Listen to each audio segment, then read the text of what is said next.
Okey, hari ini saya akan membuat sedikit sharing bagaimana untuk menghasilkan video in short dengan hanya 11 steps. Nampak banyak tapi mudah. Mudah je cikgu. Cikgu tak perlu risau walaupun cikgu tak ada basic knowledge ataupun tak pernah buat video. Cikgu masih boleh menyiapkan sebuah video. Okey, cikgu-cikgu dah ready? Sebelum saya pergi secara detail, saya nak share dengan cikgu-cikgu apa yang saya akan cover dalam pembentangan hari ini. So, sebagai intro, saya akan share sedikit tentang teori yang sangat penting dalam pembikinan video. So, saya ada 4 subtopik atau bahagian untuk share dengan anda semua. Walaupun PowerPoint saya ni dalam bahasa Inggeris dan campur sikit dengan bahasa Melayu, tapi saya pasti cikgu akan faham sebab nota ini senang untuk diikuti. So, 4 bahagian yang saya akan cover ialah pertama ialah proses produksi, bahagian kedua tips untuk buat video yang baik, bahagian ketiga ialah InShot application dan bahagian 4 features yang terdapat dalam video ni. So, subtopik pertama, what is production process? Apakah yang dimaksudkan dengan proses produksi? Nampak macam soalan sejarah tapi sebenarnya bukan ya. Soalan ni sebenarnya cikgu perlu fahami ya sebelum cikgu buat apa-apa video sebab pembikinan video memerlukan perancangan yang sangat teliti.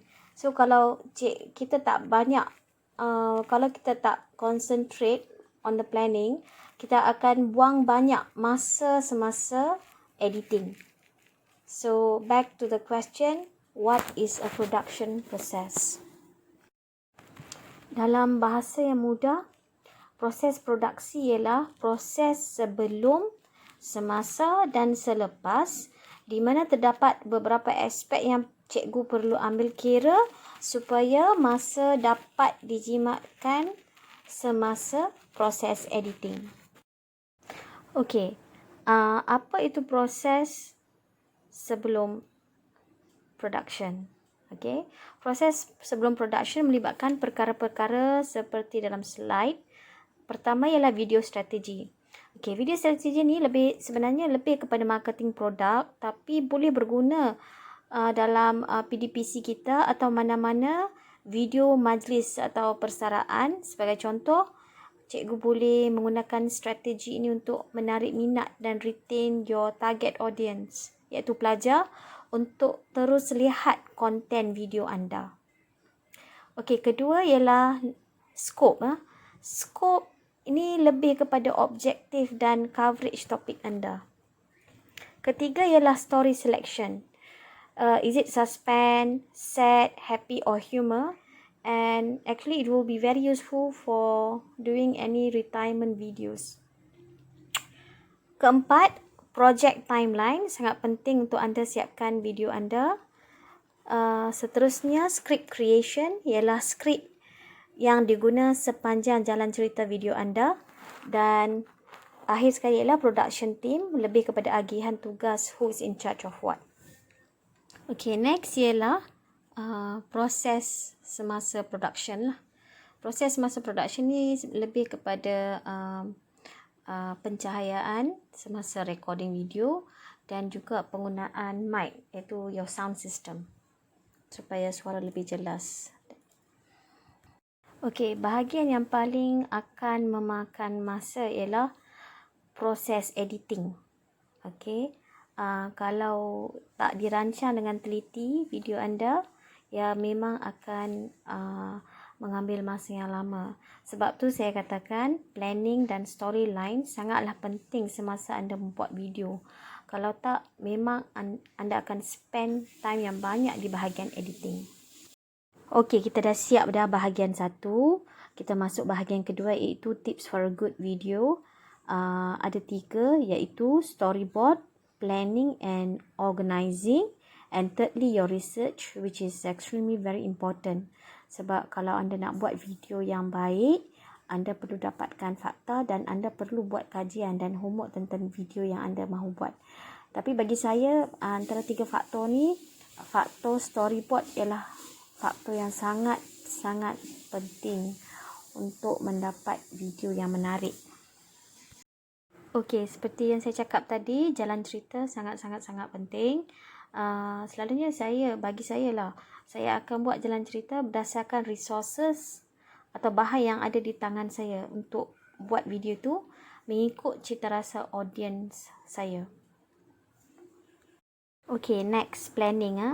Planning and organising. So, planning sebagaimana saya katakan tadi, planning sangatlah juga penting sebab ia melibatkan gambar yang kita nak letak, skrip, music, introduction, dan penutup yang memang menarik lah. Okay, research, and you must do your homework. So you must basically understand your story and objective. Saya dah explain tadi. So I think that's the end of second part. Dah habis bahagian teori. So saya nak tunjuk pula cara macam mana nak buat video. Okay, jom buat video InShot ni. Guna InShot application. Okay, first step is you have to go to Play Store, download. Okay, InShot, click open. Lepas open, you will have 3 features lah. 3 features ni videos, pictures and collage. Okay, then step 3 ialah kita start on a new project. Step 4, kita import files or videos or pictures. Klik. And then, bila dah insert, cikgu akan ada storyline kat situ. Cikgu pun boleh masukkan blank sides untuk dapat jalan cerita. Okay, sebenarnya cikgu, step yang tadi saya cakap tu dah cukup dah untuk buat satu video tanpa animation. Basic video, kita dah ada video dah. Okay. Features-features lain tu, yang tu kita akan saya akan share dalam video akan datang lah. Tapi untuk dapat satu video yang lengkap, steps yang saya share tadi tu memang very basic and cikgu dah boleh buat video. Okay, sekarang saya akan cerita bagaimana nak buang watermark. Watermark ni actually kita tak nak ada tanda ni semasa kita dah finish, initialize and convert. Masa convert video tu kita tak nak watermark ni dalam video kita. So cikgu boleh remove watermark by clicking the InShot, yang arrow yang saya tunjuk tu. Lepas cikgu klik tu, cikgu akan dapat layout ni lah, step 7. Cikgu klik free remove. Bila cikgu dah klik free remove, cikgu akan dapat satu iklan, dan cikgu jangan tutup iklan tu. Tunggu sampai iklan tu habis. Bila dah habis, watermark tu akan tak ada dalam video tu. Okay, nak dekat siap dah. Bila dah siap semua, cikgu dah satisfied dengan video layout yang cikgu nak, cikgu klik save. Bila cikgu klik save, dia akan keluar resolution. Actually, dia akan keluar 3 bullet options of definition mana yang cikgu nak. Full HD ke atau 720 ke, and the third option given. Kalau cikgu pilih highest resolution ialah 1080, and ia adalah sangat sharp lah, HD. Lepas tu, bila kita dah save, dia akan initialize dan convert video. So cikgu boleh dah siap dah. And cikgu bolehlah share ke Telegram, WhatsApp atau YouTube atau mana-mana lah. Itu sahaja steps untuk buat video. Habis bahagian ketiga. Okay, bahagian keempat. Saya masukkan juga features lain yang terdapat dalam InShot. InsyaAllah di kelapangan lain saya akan share bahagian ni. So,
Okey cikgu-cikgu, saya berharap cikgu belajar something today tentang pemikiran video menggunakan aplikasi InShot yang memang saya rasa sangat mudah, user friendly and simple.